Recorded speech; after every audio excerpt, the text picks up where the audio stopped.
Good evening, ladies and gentlemen, and welcome to 19 Line. Why is there toilet paper on the subway? Right, never mind that, and never mind the fact that this game has been a right pain trying to get it to record properly. Never mind all of that. This is a horror-themed visual novel, I believe. Are those breaks? Are those ghosts? I don't know where we're going, but subways are a common location within horror games. Metro, Fallout, and many others. Places of safety. You don't think it's fair. You've struggled so long to find your place, to get where you were now. You've even given up your partner. The subway was your life. Never mind. Yes, I apologise for the strange black greyish bar you're looking at the top. I apologise for that. This game is just... This is the least worst option when it comes to recording stuff. This is the best I can give you. Okay, how do we carry on? Even before reading the spiral-bound books the companies gave you for the admission test, you already knew the complete story of every line in the Buenos subway system. I'm not good at pronouncing names. You already knew 2 Line had been the first one that was ready in 1912, but wasn't inaugurated until 1913, a prime number. Okay, a bit random. You knew there were 2 different theories to explain the names of the lines. Some people believed it was some sort of mathematical mysticism professed by the construction company's owner. Okay, so there's no line 1 or line 4, there's just lines named after prime numbers. Okay. But there were also those who believed it was a strategy the government was using to compete against more developed countries to make the local subway system seem larger than it really was. What to say? We've got I'll send you on line 19. We've really only got 10 other things, but go on line 19. What an odd idea. You also knew that 19 Line had been inaugurated in around 1951, another prime number, and that the late night subway system for the 19 had been released in 1973. No relatives or friends of yours worked in the subway system, so the path until you got to drive a unit was a bumpy one. You paid your dues, working in every imaginable position for several years, and never complained. There was no amount of abuse you wouldn't take to get where you wanted to be. You were going to be a train operator eventually. It had been your dream ever since you were a child, the one constant thing in your life. No offence to anybody that wants to be a train driver, but that's a rather boring job to be dreaming about, isn't it? Most people dream about being an astronaut or a race car driver, not a train driver. When train operator position finally opened, you were informed the night shift. And you were informed the night shift of the 19 was yours. You felt all your hard work had finally paid off. But now that you were a train operator, the others still treated you like you didn't deserve it. 7 months on the job and you've never been late to a station or stopped past the door marks on the platform. Your performance was impeccable, and clearly that we're not talking about Britain, because a train has arrived late every single time a train has set off for the past 612 years. Was that it? Your fellow train operators believed you were the best student? That hideous reference point against which the bosses set measures for everyone else? You are about to reach the station. You regret that you let all of these negative thoughts consume you instead of enjoying the ride, because, you know, there's so much to see in a metro. Now you'll have to see their faces. It's only 13 minutes to 1 AM. Go to the bathroom or go to the common room. I assume the train has just stopped and there isn't a train with a common room on it. Let's go to the bathroom, I suppose. Freshen up a little bit. So this is interesting to see a more animated visual novel with movements in it, as most every other visual novel has been, well, pictures. So this is quite mysterious. So we know it's at least post-1973. Use the key shared by train operators and maintenance staff to lock yourself in a stall. You hang your bag in one of the hooks and close the toilet lid. Cover the lid with toilet paper or sit on the toilet. This is not a question I thought I was going to be asked today. You've heard Joe's complain about so many times of his sort.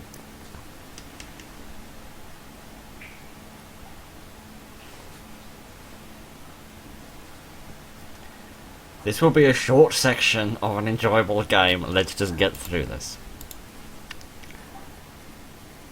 When was the last time you had any of them? Jose, Peco, and Shello spoke to you. Why would they give you the silent treatment? Again, I apologise if I'm mispronouncing the names, I'm very bad at them. And why would they all stop talking when you enter the room, or didn't answer right away when you made a direct question? Why wouldn't they invite you when they all had breakfast at the same bar? Probably because they're meanie faces. Being left aside is not new to you. You grew up with an alcoholic mother and an absent father. You have no siblings. However, that doesn't make it any less painful. You get up and flush the toilet, and you realise you haven't actually used it and you're wasting the company's water, and that makes you feel guilty. Oh no, a bit of water! Ow! Ow. Seems I was repaid for my terrible, hyperbole by smashing my hand into my desk. Sorry about that. Sorry. You try to stop the process, but it's too late. How terrible, a little bit of water. You get out of the bathroom and open the door of the common room. Jose, Peco, and Cello are drinking scotch, while the three train operators drinking in the middle of a workday. You feel a pit in your stomach and your hands start trembling. Peco points at you and asks if you are okay. He calls you kid. He never called you that, even though you're almost 40. You don't mind. For the first time, you feel things can change. Cello pours a glass. Cello pours a glass of scotch and asks you to join them. It is a special night, he says. You approach the table and sit at a chair. Cello hands you the glass. Grab the glass or shake your head. I suppose, even if you wanted to, you couldn't grab the scotch glass. It is against the rules that you fought so hard to get where you are now. You look at Cello apologetically. I didn't shake my head, I said click on the... Jose tells the others he was right, that you were a coward and you had no business in the 19. You try to say something, but Jose interrupts you and sends you to fetch some water. He gulps down the scotch and Cello poured for you. You pour yourself a glass of tap water and hear them laugh. You choose not to look their way and avoid further comments. You spend the following minutes by the sink going over the emergency procedures in case there's a surprise inspection during the week. Cello walks up to where you are standing, raising his glass. He tells you under his breath to go to the bathroom for a few minutes and lock yourself in a stall. Oh, not again. 5 minutes later, you are on your way out and hear Jose say your name. You don't get what he says, but it was probably nothing good. You enter the bathroom and lock yourself in a stall. After a while, Cello comes in and opens the faucet. He stands next to the stall and asks you to understand the guys. They're nervous because the day is a very special night for the 19. Ask why it is a special night. Cello asks you to be patient. You will understand in time. You see him slide something under the door, and he says tonight is not like any other night, that no matter what happens you must not leave the train, and in case there is trouble, you have a knife. You want to open the door and ask for an explanation, but Cello is holding it. As soon as you stop pushing, he tells you to stay calm and wait until he is gone. Even if he wanted to, he wouldn't be able to say anything more. You hear the bathroom door shut. Lift the knife and put it in your pocket, or lift the knife and leave it on the toilet seat. I suppose we'll take the knife with us, unless they're trying to frame me for something. You walk to the mirror and wash your face. Definitely not an ordinary night. You check your watch, and you have to start your route again.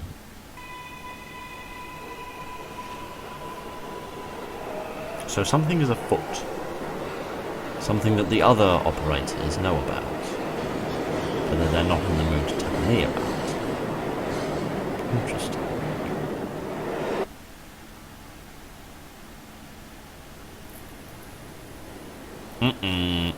I don't like the look of this. I think we're about to die. Oh! It's not our fate that's going to end tonight, it's the fate of someone else. I see. What was that? Where had all those people come from? You force your way through the crowd to confirm your worst fear.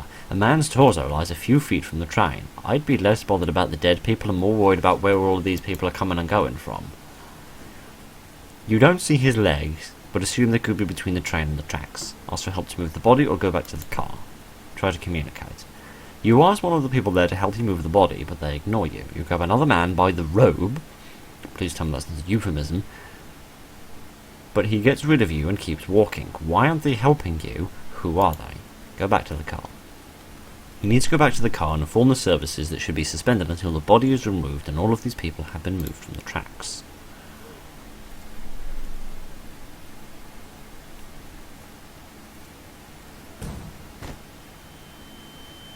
Oh dear, I have been walloped on the back of the brain.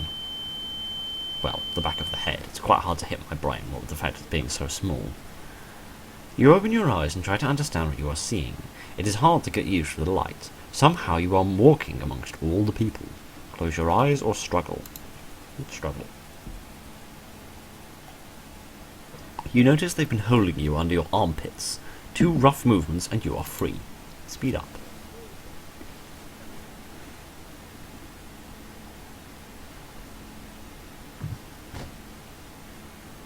I've been bashed again. An old man trips and falls on you. His face is haggard and smells of cigarettes. You ask the old man if he's okay, but he does not answer.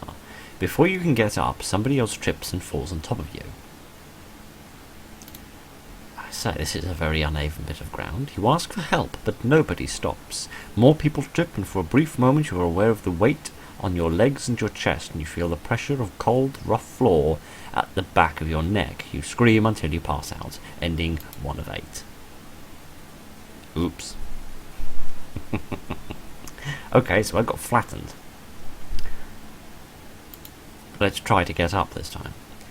You move closer to the wall and manage to free yourself. You get up with some difficulty. More people trip and begin to crush the old man. You scream and ask that somebody help him, but the crowd merely pushes you forward. You are aware of your racing heart, and you feel the pulse raging in your legs, arms and chest. You try to calm down and breathe slowly to not think about what has just happened. Once you feel more calm, you become aware of the stench in the tunnels. You look around but can't recognize the place. You've never seen columns like these, nor text that moves too quickly. Where are you? The tunnel you're at right now doesn't belong in the subway network. What you know for sure. You look around and nobody is paying attention to you. They merely keep walking forwards. You are not sure why a smile spreads over your face, reinforcing the void you feel inside. A smile that looks nothing like happiness.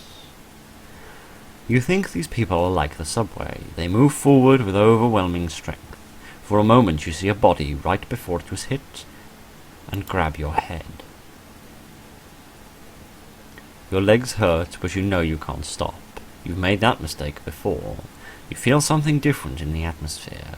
It smells a little like fresh air, and you can see a light far away. A few minutes later, you see a fork in the tunnel. The people before you go left, the wall that's closer to them. So should we follow the crowd or not do that? No, let's go right. Let's be defiant and rebellious, and slightly regret that now. The path that goes left and right form a balcony that overlooks a huge gallery. You try to go right, but people keep pushing you from behind. Terrified, you notice there's no railing before you. Turn around and push. Am I about to get knocked over? Yep.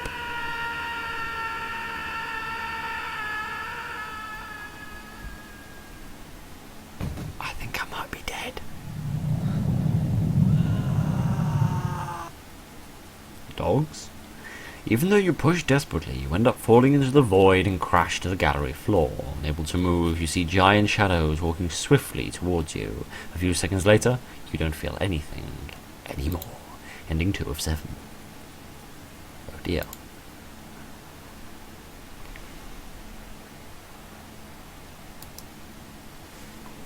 Let's go left this time.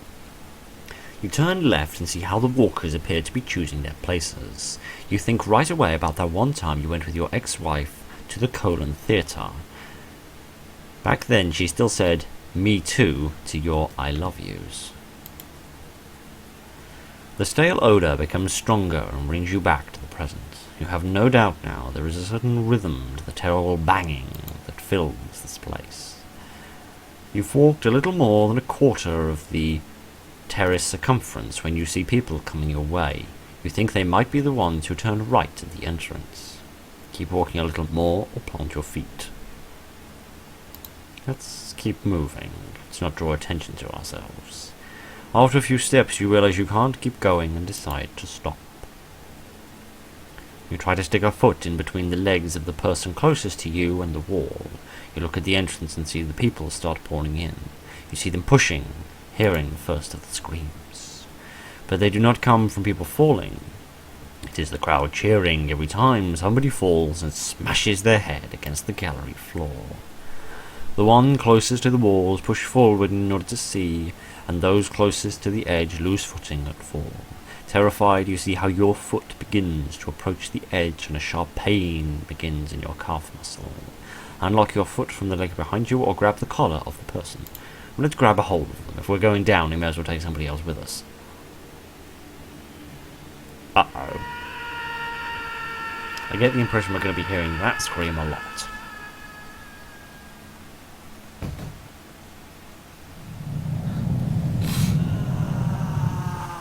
Yeah, very dead. You grab the man by the collar. He smiles while inertia sends you both spinning through the air. You fall on top of him and feel how his head bursts under you. Make it sound like a balloon. You try to stand up, but your arms won't respond. You feel something sticky and warm against your cheeks when you realize it is the exploded eyeball of the man. You move aside with uncanny speed, given the state your body is in. You wipe as best you can, but suddenly stop. Giant beasts that look like armadillos crash against each other and trample the corpses in the galleries. Something seems to unlock in your brain and the stench overpowers you, making you gag. You have to get out of there. One of the creatures seems to notice there's movement and starts running towards you. Run to the pile of corpses or run to an apparent exit. Well, I suppose we should get to an exit. You move as fast as you can towards the light and suddenly everything goes dark. You hear screams that do not seem of pain. They sound like the screams of some Brazilian pastors you've seen on TV. What an oddly specific thing to say. Are they worshipping the giant creatures? You can't believe the size of the beast, much larger than the rest. Was it the mother? Before you can even react, a giant paw breaks you like an egg, ending 4 of 7.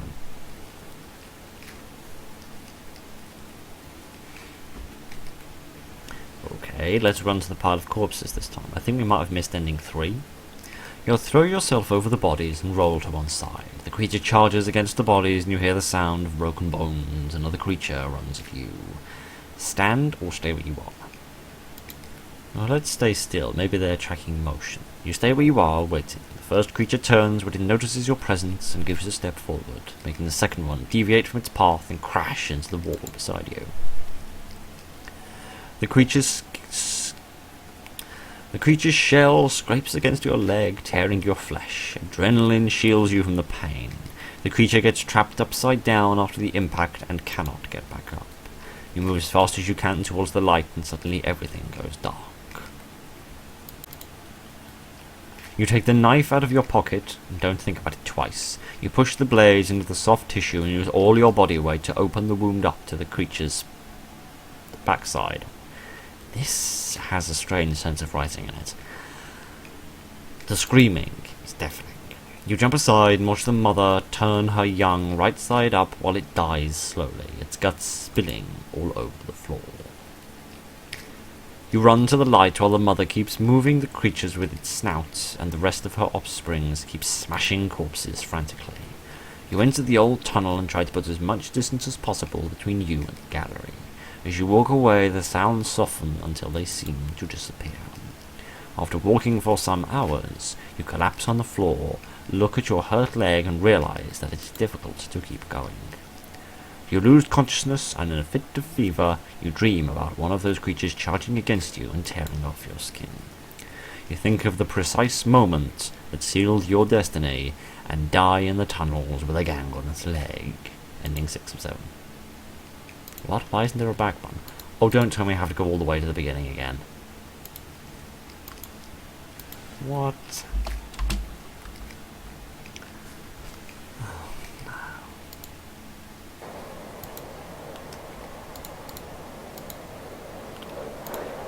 It's my own fault for not saving, I suppose. Well, I'll see you in a bit then. Okay, how about instead of walking, we just plant our feet this time? And try to stick a foot in between the legs of the person closest to you and the wall. You look at the entrance and see the people still pouring in. This is the same as what we read before.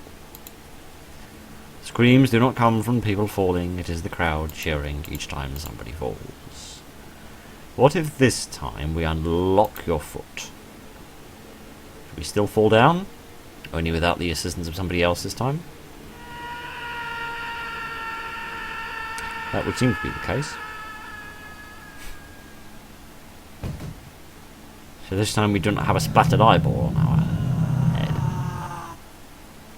The moment you unlock your foot, you feel an instant relief of the muscle, but it doesn't last long. With no firm place to hold on to, you fall into the gallery and smash your head on the ground. You look at your legs and see your femur protruding out of your leg, yet you feel no pain. You see some giant shapes clash among them, and suddenly... You see some giant shapes clash among them and finally understand where the loud noises were coming from. You slowly fall asleep and never wake up. Ending 3 of 7. Okay, so you need to grab onto the collar and bring the other person down with you to act as a cushion. Okay. Told you we'd hear the scream a lot, didn't I? Okay, so last time we stayed where we were. Let's try standing up. You stand between the pile of corpses and the creature charging against you. The first creature lifts its snout from the gory meat and walks towards you. At the last moment you roll to the side and the creatures crash against each other with a loud bang that echoes through the gallery. One of the giant armadillos gets trapped upside down and cannot get up. You move as fast as you can towards the light and suddenly everything goes dark. Am I dead again?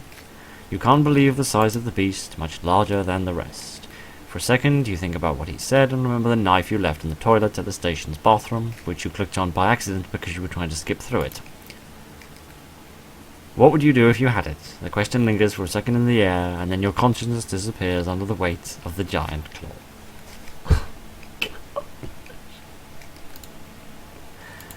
Oh gosh, I'm sorry. I didn't mean to click on the wrong thing, it just kind of happened. Right, never mind. Did this provide us with any other choices, or were we just dead permanently? Yes. Great! I've got to do it again, because I'm an idiot. Oh, what fun we're having. Never mind. I'll do it again, and this time I'll do it properly. You think about the precise moment that you sealed your destiny and died in the tunnels with a gangrenous leg. Okay, I'm confused. I have clicked on every option I can find, and yet I cannot...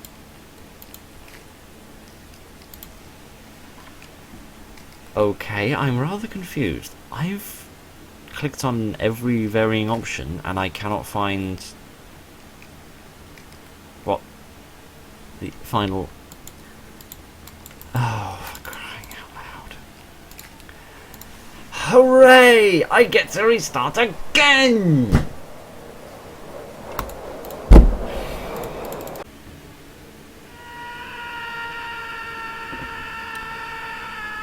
I'm not sick of hearing that scream. I don't know what you're talking about. Okay. So we've fallen back down here again. Grab the man by the collar, fall to the ground. Yes. So when we ran to the apparent exit, we just died. Ending 4 of 7. Yes. So running to the exit doesn't work, so run to the pile of corpses instead. Now standing in front of the corpses... You take the knife out, stab the creature, jump aside, and watch the mother turn her young the right way up. Yes, yes, yes. Strange imagery that doesn't make any sense. You run to the light. The mother keeps moving her creatures with her snout. You enter the old tunnels and try to put as much distance between you. You wander through the tunnels for hours until you finally hear a voice calling your name. You collapse to the floor and scream until your throat begins to bleed. A few minutes later, Cello kneels by your side and you show him the knife. Cello nods and helps you up. I could have sworn I clicked on that option before and that didn't happen, but I must be wrong. A few weeks later, you go back to work. You say hi to them and they greet you as an old friend. Between one trip and the other, you share mate. Between one trip and the other, you share mate. And once a year, always on the same night, Scotch. You no longer feel guilty. You like to think that you are now part of a special subgroup, like the prime numbers. You remember the fundamental theory of arithmetic taught in the company's booklet, which states that every integer greater than 1 is a prime number itself or can be represented as the product of prime numbers. You think about your talks with the guys of the 19 and everything each of you saw underground, and you realize they are the only ones that can understand you. Okay. Okay, this is... I mean, that's obviously the end. This is a slightly odd one, man alive. This took me 40 minutes. Mainly because I had to replay it about 50 million times. I mean, that's mostly my fault for not saving as regularly as I could have. It's odd. It's one of those stories that puts something mysterious in front of you and then lets you fill in the blanks. It never explains what those people were, why there was an ancient structure underneath the subway systems, what those creatures were, why the obsession with special numbers is important, why any of it. And it leaves you to draw your own conclusions about that. Is the company responsible? Is it a coincidence? Is it something they stumbled upon by accident? Are they using the creatures to dig the tunnels? Nobody knows, because the developers haven't told us. So this was an interesting story.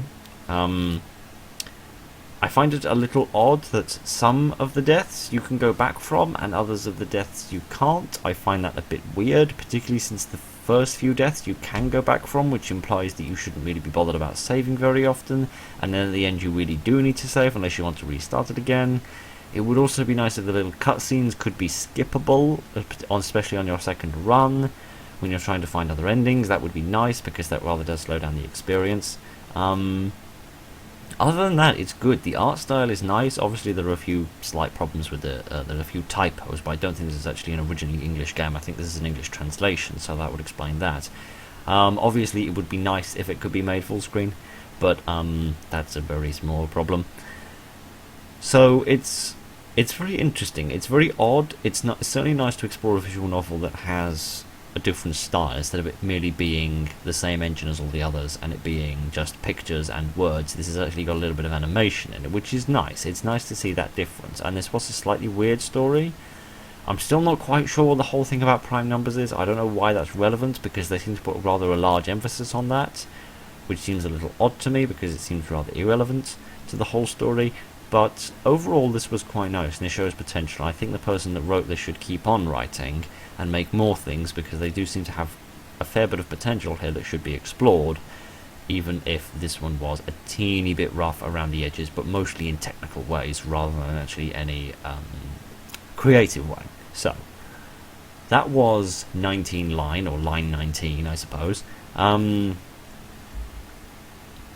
you very much for joining me this evening, ladies and gentlemen. I hope you've enjoyed it. Look after each other, and good night.